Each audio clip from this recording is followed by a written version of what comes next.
So guys, dito tayo ngayon sa Parisan ni Diwata. Hindi ko alam na nandito lang pala sa kabila. Akala ko nandun ba dito. Doon ako kumain. Kaya hindi ako kakain dito.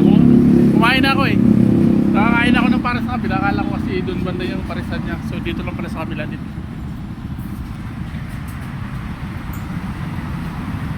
Wala siya dito ngayon eh. Ano Diwata?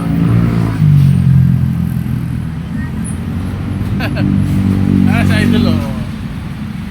Diwata. Dito tayo sa Diwata, kay Diwata Parisan.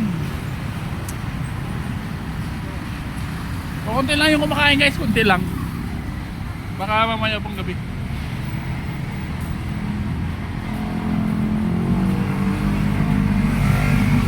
So yun lang. Bawi na rin. Nakapadaan lang ako. Eh wala naman pala. Wala po ngayon.